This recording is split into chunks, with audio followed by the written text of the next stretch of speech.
Hi friends, इस video में हम नॉर्दर्न आर्क कैपिटल का Q1 FY27 का जो रिज़ल्ट आया है, रिज़ल्ट ठीक ठाक रिज़ल्ट है, सॉलिड रिज़ल्ट है।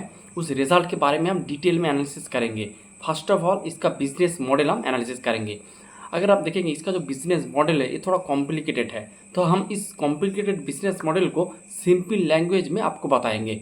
फर्स्ट ऑफ ऑल अगर आप देखेंगे इसका दो सेगमेंट है, एक है इसका लेंडिंग वाला सेगमेंट और दूसरा है इसका क्रेडिट सॉल्यूशन वाला सेगमेंट।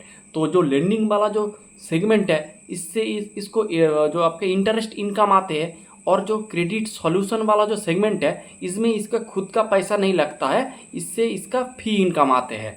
तो ये हो गया इसका दो मॉडल।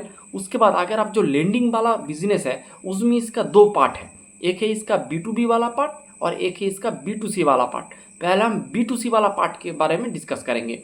B2C वाला पार्ट में ये लोग अपना खुद का पैसा ये लोग डायरेक्ट कस्टमर को लेंडिंग करते हैं, जैसे MSME के थ्रू MSME लेंडिंग करते हैं। फिर आपका जो माइक्रो फाइनेंस लेंडिंग करते हैं जिसे ये लोग रूरल फाइनेंस का नाम दिया है। फिर ये लोग कंज्यूमर फाइनेंस करते हैं। मेनली इसका तीन प्रोडक्ट है, उसके साथ कुछ आपका व्हीकल लोन वगैरह भी प्रोवाइड करते हैं, लेकिन इसका मेजोरिटी तीन प्रोडक्ट है। एक MSME, दूसरा है आपका कंज्यूमर फाइनेंस और तीसरा है आपका माइक्रो फाइनेंस यानी जो रूरल फाइनेंस है। तो तीन सेगमेंट हो गया इसका B2C वाला पार्ट। उसके बाद इसका B2B वाला पार्ट है। B2B वाला पार्ट में ये लोग क्या करते हैं, जो छोटे छोटे बैंक या फिर छोटे छोटे NBFC या फिर जो माइक्रो फाइनेंस जो छोटे छोटे कंपनी है जिसके पास उतना पैसा नहीं रहता है, वो जो आपका जो फॉर्मल क्रेडिट जो बड़े बड़े बैंक से उसको फंडिंग नहीं मिलता है, तो उस जो छोटे छोटे जो लेंडर है उसको ये लोग आपका जो फंडिंग वगैरह देता है। तो ये इसका इनकम का एक ये पार्ट है, ये उसका आपका B2B वाला पार्ट, यानी जो छोटे छोटे बैंक या फिर NBFC सेगमेंट को ये लोग फंडिंग प्रोवाइड करते हैं और इसे कहते हैं B2B वाला सेगमेंट। तो अगर आप देखेंगे और ये लोग ट्राई कर रहा है धीरे धीरे, यानी नॉर्दर्न आर्क ट्राई कर रहा है धीरे धीरे इसका B2C वाला पार्ट का परसेंटेज बढ़ाने का, क्योंकि B2C वाला पार्ट में आपको हायर मार्जिन मिलता है। तो ये लोग इसीलिए आप देखिए इसका जो D2C वाला पार्ट था, B2C वाला पार्ट जिसमें ये लोग जिसका परसेंटेज बिलो 50% था, अभी ऑलमोस्ट इसका नंबर हो चुका है 64%। मैनेजमेंट का टारगेट है इसको 65% में ले जाने का, अभी इसका नंबर है 64%। अगर आप Q1 ऑफ FY26 में देखेंगे तो इसका नंबर था 59%। तो ये लोग अपना हायर मार्जिन वाला जो प्रोडक्ट है इसके तरफ ये स्पीड से यानी हाई स्पीड में ये लोग उसके तरफ शिफ्ट हो रहा है, और इसका B2B वाला पार्ट का परसेंटेज धीरे धीरे घटा रहा है। क्योंकि आप अगर कोई बैंक या फिर NBFC को अगर आप लेंड करेंगे तो वो आपको ज़्यादा इंटरेस्ट नहीं देंगे, क्योंकि वो आपसे पैसा फंडिंग लेंगे, फिर वो और दूसरे लोगों को फंडिंग करेगा, उससे वो भी इनकम करेगा। तो आपका जो B2B वाला पार्ट है उसमें आपका मार्जिन कम है, तो इसीलिए ये लोग B2C वाले सेगमेंट में ज़्यादा फोकस कर रहा है। तो ये हो गया आपका लर्निंग वाला पार्ट जिसमें इसको फी इनकम, जिसमें इसको इंटरेस्ट इनकम आते हैं।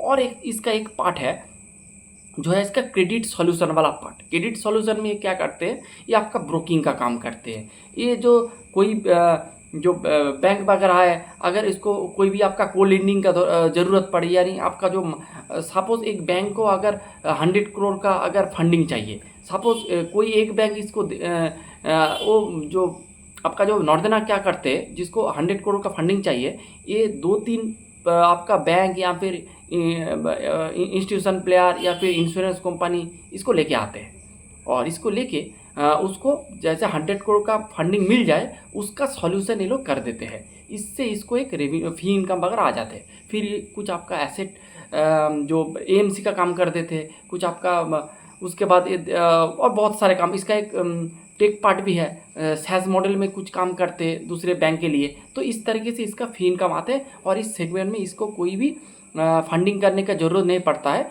ये आपका एक एसेट लाइट मॉडल है, इसको फी इनकम इस सेगमेंट से आते हैं। तो यही हो गया इसका दो पार्ट। तो यही मोटा मोटी इसका बिजनेस मॉडल।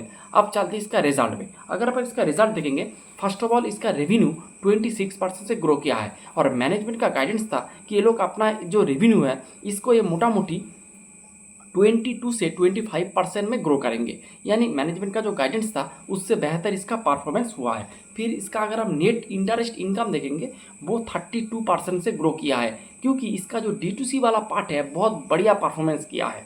उसके बाद अगर आप इसका पैट देखेंगे 41% से ग्रो किया है, यानी इसको ऑपरेटिंग लेवरेज मिला है। फिर इसका नीम देखेंगे ईयर ऑन ईयर बेसिस में इंप्रूव हुआ है, लेकिन क्वार्टर ऑन क्वार्टर बेसिस में थोड़ा डाउन है। मोटा मोटी नीम ठीक ठाक है, नीम में कोई दिक्कत नहीं है।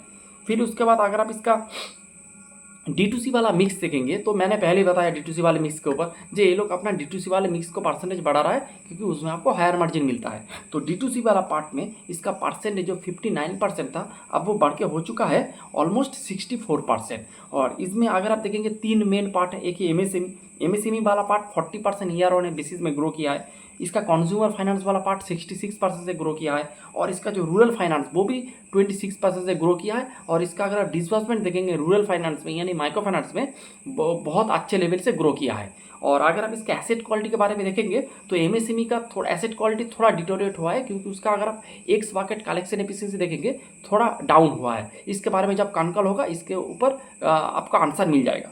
फिर कंज्यूमर फाइनेंस बहुत बढ़िया कर रहा है, 66% से ग्रोथ है। और इसके MFI वाला बुक एकदम छप्पड़ फाड़ के रिजल्ट किया है। इसका ग्रोथ भी 26% है, डिसबर्समेंट 100% के ऊपर चल रहा है, पार का डेटा इंप्रूवमेंट हुआ है, कलेक्शन एफिशिएंसी बढ़ गया है। तो हर एक सेगमेंट में इसके MFI वाला बुक बढ़िया कर रहा है। तो ये हो गया बात। उसके बाद अगर आप इसका B2B लेंडिंग देखेंगे, यानी ये जो आपका छोटे बैंक और NBFC को जो लोन वगैरह प्रोवाइड करते हैं, उसमें इस सेक्टर में अगर आप देखेंगे इसका -2% का डिग्रो हुआ है। इसका बुक अगर आप देखेंगे ऑलमोस्ट 2% से डिग्रो हुआ है। तो और उसके साथ अगर आप उस इसे ये लोग इंटरमीडिएट डिटेल कहते हैं, यानी आप सिंपल लैंग्वेज में से B2B कह सकते हैं। तो B2B पार्ट में इसका अगर आप देखेंगे जो एसेट क्वालिटी भी थोड़ा डिटोरेट हुआ है। और अगर आप इसका क्रेडिट कॉस्ट देखेंगे जो मोटा मोटी 0.7 था आपका Q1 ऑफ FY26 में, अब ये हो चुका है ऑलमोस्ट 1.5%, यानी उसका जो क्रेडिट कॉस्ट थोड़ा बढ़ गया है आपका जो लो इंडिंग वाले जो B2B वाले सेगमेंट में। तो B2B वाला सेगमेंट उतना अच्छा परफॉर्मेंस नहीं किया है।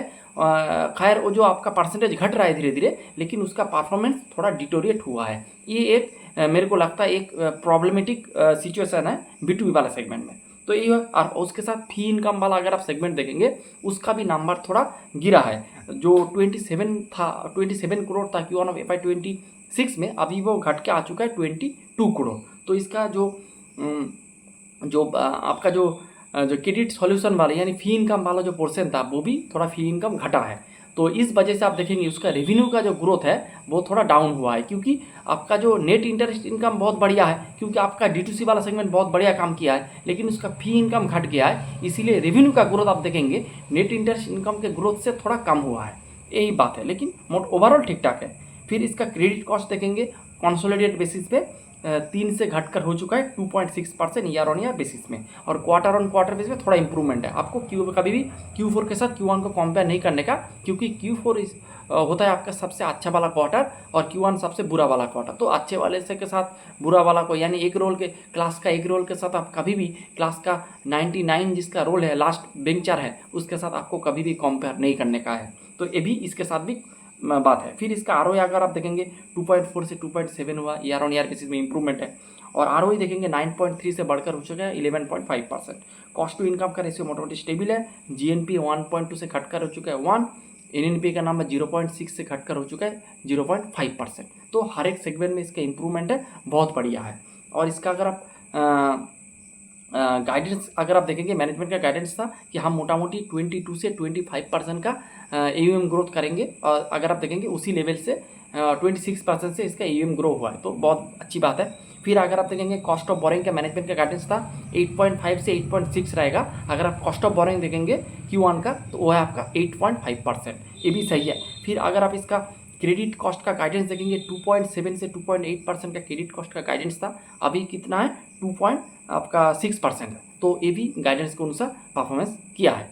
तो अगर आप देखेंगे और मैनेजमेंट का गाइडेंस था कि उसका D2C वाला पार्ट मोटा मोटी हो जाएगा 65%, अभी है 64%। तो अकॉर्डिंग टू मैनेजमेंट तो इसका नंबर हुआ है, नंबर बहुत ही बढ़िया है, तो इसमें कोई भी दोहराया नहीं है। और अगर आप इसका प्राइस टू बुक वैल्यू करेंगे तो आपको 1.2 के फॉरवर्ड का प्राइस टू बुक वैल्यू में ये बिजनेस मिल जाएगा। मेरे हिसाब से एक अंडर वैल्यू स्टॉक है, क्योंकि इसका ग्रोथ वगैरह सब कुछ ठीक ठाक है, कोई भी दिक्कत नहीं है। हर एक सेगमेंट बहुत बढ़िया कर रहा है, एक्सेप्ट आपका B2B वाला सेगमेंट थोड़ा डिटोरिएट हुआ है। इसके ऊपर देखना है मैनेजमेंट की इसके ऊपर क्या कमेंट्री है। ये देखना है। तो अगर आप इसका रिजल्ट देखेंगे आपको मेरे हिसाब से 3-4 पॉइंट है, उतना ख़राब नहीं है, लेकिन फिर भी आपको ट्रैक करना है Q2 के लिए। फर्स्ट ऑफ ऑल अगर आप देखेंगे इसका B2B जो लेंडिंग है, यानी आपका जो जो दूसरे बैंक और NBFC को जो ये लोग जो लेंडिंग करते हैं उसके एसेट क्वालिटी थोड़ा डिटोरिएट हुआ है, इसके बारे में आपको देखना है। उसके साथ आपको देखना है मैनेजमेंट क्या कमेंट्री करता है, एक बात हो गई। फिर ROA और ROE का नंबर अगर आप देखेंगे Q1Q बेसिस में थोड़ा गिरा है, उतना प्रॉब्लमेटिक नहीं है, ये ठीक ठाक है। और एक फी इनकम वाला पार्ट अगर आप देखेंगे थोड़ा गिरा है, ये इसका भी रीज़न जानना है क्यों फी इनकम घटा है, तो ये भी एक देखना है।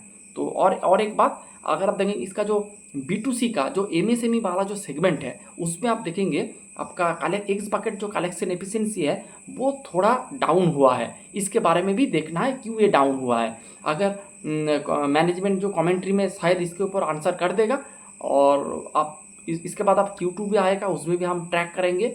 ये जो प्रॉब्लमेटिक एरिया इसको मैंने नोट करके रख दिया है क्योंकि मैं इसको ट्रैक करूँगा, ऐसे ही मैं ट्रैक करता हूँ। तो यही है मोटा मोटी ओवरऑल डिस्कशन आपका नॉर्दर्न आर्क कैपिटल के ऊपर। मेरे हिसाब से नंबर बहुत ही बढ़िया नंबर आया है, और इसका प्राइस टू बुक अगर आप देखेंगे बहुत ही कम है, उसके ऊपर से जो ग्रोथ है बहुत बढ़िया है। तो एक NBFC सेगमेंट में ये भी एक बहुत बढ़िया कंपनी है, आप इस बिजनेस को देख सकते हैं। तो यही था आज का डिस्कशन नॉर्दर्न आर्क कैपिटल के ऊपर। थैंक्स फॉर वॉचिंग एंड कोई रिकमेंडेशन नहीं है।